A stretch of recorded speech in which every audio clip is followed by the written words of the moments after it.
Story RH, le podcast RH qui ne vous raconte pas d'histoire. Bienvenue à toutes, bienvenue à tous. History is made of stories.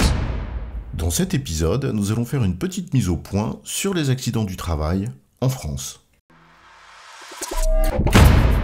Tiens la rampe quand tu descends. Ne cours pas dans les escaliers. Regarde où tu marches.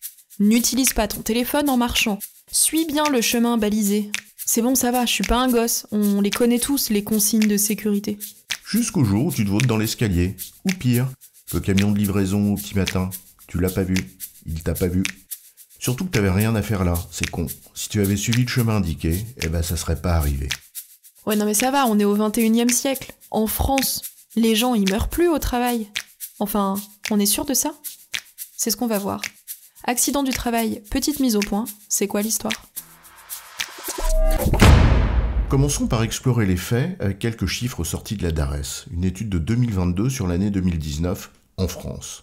Il nous livre de premiers enseignements. Allez, d'abord du brut de décoffrage. 783 600 accidents du travail, avec au moins un jour d'arrêt. Presque 40 000, 39 650 pour être précis, donnant lieu à la reconnaissance d'une incapacité permanente, et 790 mortels. 790 accidents mortels en 2019, 251 jours ouvrés. En France, en 2019, 3 morts au travail par jour ouvré. Ça vaut le coup de regarder tout ça d'un peu plus près.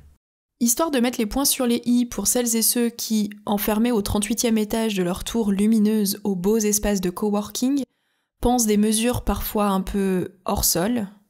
Si on regarde la fréquence, l'intérim est en tête de liste devant le médico-social et la construction. Qui l'eût cru le médico-social devant la construction ? Et l'intérim ? Cela appelle de nombreuses réflexions, à commencer par certains reportings dont tu les exclus pour améliorer ton image, mais c'est un autre sujet. Le taux chez les intérimaires est 2 fois plus élevé que la moyenne. Ils exercent souvent leur intérim dans des secteurs à risque, certes. Mais c'est aussi parce que dans un même secteur, leur risque d'accident est supérieur par rapport aux salariés. Ça pose la question de leur accueil, de leur accompagnement, leur formation et tout simplement la considération pour leurs conditions de travail, même sur une période courte. Or, dans un contexte de pénurie de main-d'œuvre où on fait appel à des intérimaires pour boucher les trous, on a potentiellement un paradoxe. D'un côté, l'entreprise ne veut peut-être pas trop investir sur l'intérimaire parce qu'il va partir, et de l'autre, on en a plus que besoin. Il faudra bien changer de regard pour les considérer comme des collaborateurs à part entière, d'autant que c'est un vivier de recrutement. D'ailleurs, sur les intérimaires, ça va même plus loin, selon une autre étude de la DARES en 2023. Les salariés qui côtoient des intérimaires ont de plus grands risques d'avoir des accidents du travail. Surtout pour les entreprises qui ont recours à des intérimaires à hauteur de 4% de leurs effectifs. Quand on atteint 10%, et donc que l'emploi intérimaire devient plus pérenne, la statistique stagne. On pourrait se demander si boucher les trous, entre guillemets, à court terme, n'invite pas certains à s'affranchir un peu plus d'une réflexion sur le travail, son organisation et ses conditions d'exercice. Ou sur l'urgence et ses conséquences.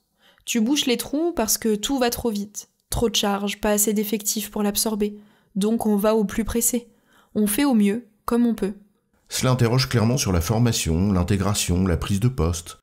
Les moins de 20 ans sont par exemple plus fréquemment touchés que les plus de 50, même si pour cela c'est moins souvent, mais les conséquences sont marginalement plus importantes. Quand l'assurance maladie annonçait une baisse entre 2021 et 2019, notamment chez les apprentis, elle soulignait que cela venait en partie d'une meilleure formation. Sans parler, malheureusement comme on pouvait s'en douter, de la fracture col bleu, col blanc, encore bien réelle. La fréquence et la gravité sont beaucoup plus élevées chez les ouvriers que chez les cadres, presque 7 fois plus pour les accidents graves et presque 5 fois plus pour les accidents mortels. On sait que les chiffres sont toujours difficiles à comparer, mais il semblerait en plus, selon Eurostat, que la France ne soit pas vraiment au top en Europe sur le sujet. Bref, les faits sont là. Alors croire que mourir au travail en France, c'était l'affaire d'un autre siècle. C'est se tromper lourdement. Pour ceux qui pensent devoir faire ton bonheur malgré toi pour les reines du baby-foot et les rois du massage, c'est juste une réalité à ne pas occulter. On rappelle donc 3 raisons de s'emparer sérieusement du sujet. 1. Une raison morale. D'abord, évidemment, on n'a pas trop envie que nos salariés meurent au travail, non ? 2. Une raison légale, là encore, c'est une évidence. Et 3. Une raison de performance, si les 2 premières ne suffisent pas. Et c'est l'affaire de la DRH, bien sûr. C'est une partie de son rôle. Et c'est pas la peine de parler d'engagement au travail si on n'assure pas le minimum en garantissant la sécurité. Mais pas uniquement de la DRH. Suffit d'avoir passé quelques heures en usine, d'avoir traversé un chantier, en hiver, tout le matin, d'avoir conduit un Clark dans un entrepôt, ou d'avoir manié un simple outil alors qu'on était fatigué pour comprendre 2 choses simples. D'abord, ça peut arriver très vite, et ensuite, c'est l'affaire de toutes et tous. Avec le manager de proximité en première ligne, mais aussi la direction, son engagement sur le sujet et les moyens qu'elle y accorde.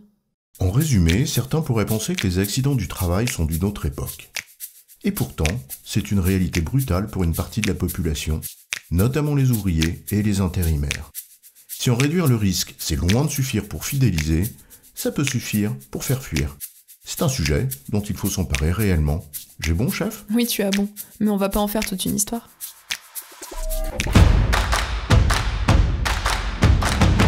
Story RH, le podcast RH qui ne vous raconte pas d'histoire. Retrouvez tous les épisodes sur storyrh.fr.